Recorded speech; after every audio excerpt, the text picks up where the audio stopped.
Hello दोस्तों, आज हम लोग सामान्य हिंदी के मोस्ट इंपॉर्टेंट एमसीक्यू सीरीज को देखेंगे जो आपको UP triple SC RO ARO TET UPSI ASI police जैसी ऑल कॉम्पिटिटिव एग्जाम्स में जिसमें भी हिंदी सब्जेक्ट आता है उसमें आपको काफ़ी हेल्प करेंगे।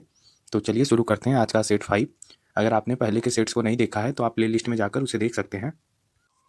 ये रहा आज का पहला क्वेश्चन। 121 से 120 क्वेश्चन मैंने पिछले सेट्स में करवा दिए हैं। तो चलिए शुरू करते हैं। देश सेवा में समास है, तो देश सेवा में तत्पुरुष समास है। देश की सेवा देश सेवा कहलाती है। कुल श्रेष्ठ में कौन सा समास है? तो कुल श्रेष्ठ में तत्पुरुष समास है। नेक्स्ट क्वेश्चन है, सतसई में कौन सा समास है? तो इसका आंसर है सतसई में द्विगु समास है। सत से सात बनता है तो ये एक संख्यानात्मक शब्द आ गया आगे, इसलिए द्विगु समास में गया ये। नेक्स्ट क्वेश्चन है, दीर्घायु में कौन सा समास है?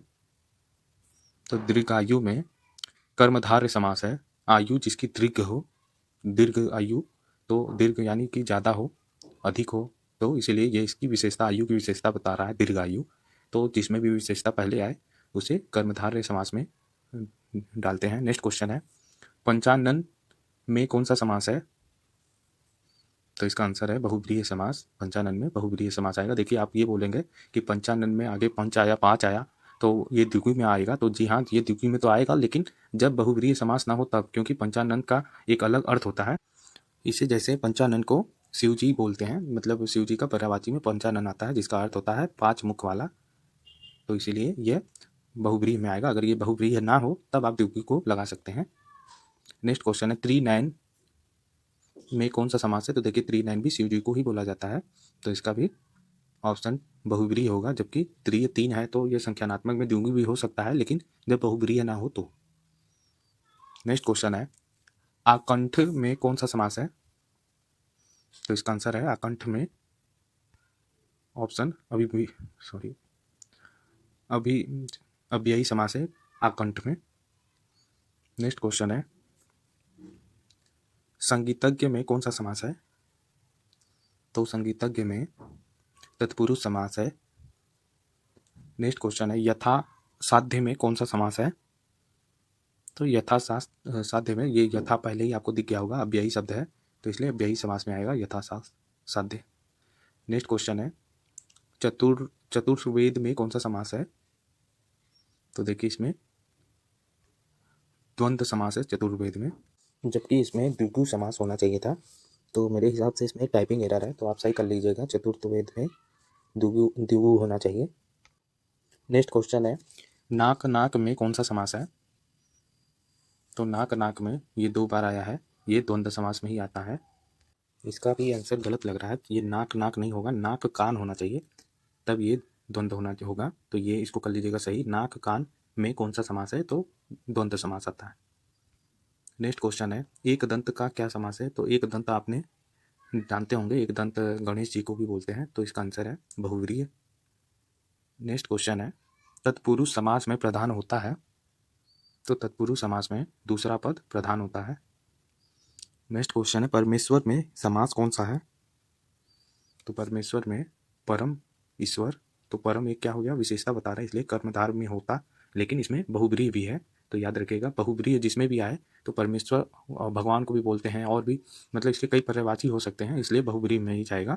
लेकिन हमेशा याद रखिएगा जब भी बहुब्रीहि ना हो और पर्यायवाची भले ही शब्द हो तो आप इसको कर्मधार में ही डालते हैं, लेकिन जब ये बहुब्रीहि है तो इसलिए इसको कर्मधार में नहीं डालेंगे।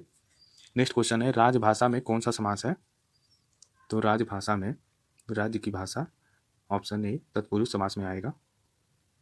नेक्स्ट क्वेश्चन है, रुपया पैसा में कौन सा समास है? तो मैंने बताया था संयोजक चिन्ह बीच में आए और दोनों अलग अलग शब्द हो तो वह द्वंद्व में जाता है, या अपोजिट भी शब्द हो तो। नेक्स्ट क्वेश्चन है, स्वर्गवासी में कौन सा समास है? तो इसका आंसर है ऑप्शन सी तत्पुरुष समास, स्वर्ग की वासी। नेक्स्ट क्वेश्चन है, विद्यार्थी में कौन सा समास है? तो इसमें तत्पुरुष समास है। नेक्स्ट क्वेश्चन है, चंद्रमौली में कौन सा समास है? तो चंद्रमौली में बहुब्रीहि समास है। ये भी शिव जी का ही पर्यायवाची है, एक बार आप अपने से भी देख लीजिएगा चंद्रमौली का। चंद्रमौली शायद शिव जी का ही पर्यायवाची है, इसलिए बहुब्रीहि समास है। नेक्स्ट क्वेश्चन है, गौशाला में कौन सा समास है? तो गौ की साला तत्पुरुष समास। नेक्स्ट क्वेश्चन है, रातों रात में कौन सा समास है? तो रातों रात में अव्ययी समास आता है। याद रखिएगा, जब भी दो शब्द एक जैसे ही लगभग दिखाई दे, दिनों दिन, रातों रात, हाथों हाथ, तो इसमें अव्ययी समास ही आता है। इसको कहीं नोट कर लीजिएगा, ये मोस्ट इंपॉर्टेंट है, कई बार एग्जाम में आ चुका है। नेक्स्ट क्वेश्चन है, दिनकर में कौन सा समास है? तो दिनकर में तत्पुरुष समास है। नेक्स्ट क्वेश्चन है, वक्रतुंड में कौन सा समास है? तो वक्रतुंड में बहुब्रीहि समास होगा, ऑप्शन ए। वक्रतुंड ये गणेश जी को बोलते हैं। तो याद रखिए, ज़्यादातर देवताओं के ही नाम होते हैं बहुब्रीहि समास में। तो कुछ भी इस तरह का पर्यायवाची सामने आए तो उस पर बस बहुब्रीहि खोजिए और उस पर मार दीजिए आंसर। नेक्स्ट क्वेश्चन है, सिंहवाहिनी में कौन सा समास है? तो सिंहवाहिनी में बहुब्रीहि समास है। नेक्स्ट क्वेश्चन पर आते हैं, शरणागत में कौन सा समास है? तो इसका आंसर है शरणागत में तत्पुरुष समास है।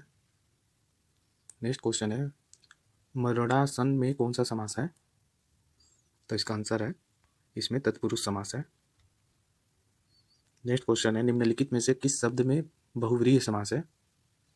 तो इसमें से आप देखना है कौन देवताओं के नाम से या पर्यायवाची शब्द से रिलेटेड है। तो इसमें से ऑप्शन ए वाला जो शशिधर है, यही एक देवता के नाम में आता है। नेक्स्ट क्वेश्चन है, अष्टाध्यायी में कौन सा समास है? तो आपको देखने से ही समझ में आ गया होगा कि ये द्विगु में आता है, अष्टाध्यायी 8 अध्याय। इसको पारुडी ने लिखा है, यह एक पुस्तक है। तो याद रखिए, मोस्ट इंपॉर्टेंट ये क्वेश्चन जीके में भी आता है, अष्टाध्यायी के रचयिता कौन है? तो पारुडी, और इसी को संस्कृत का व्याकरण भी कहते हैं। नेक्स्ट क्वेश्चन है, मुरलीधर में कौन सा समास है? तो देखिए, मुरलीधर आपको समझ में आ ही गया होगा, बहुव्रीहि से रिलेटेड है, क्योंकि मुरलीधर देवताओं के नाम पर है। आज का लास्ट क्वेश्चन है, पद दलित में कौन सा समास है? तो इसका आंसर है पद दलित में तत्पुरुष समास है। तो यही था आज का MCQ। अगर आपको ये सेट के क्वेश्चंस अच्छे लगे हों तो मेरे चैनल को सब्सक्राइब करें, ताकि मैं और भी इसी टाइप के क्वेश्चंस आपको करवाता रहूं। Thank you.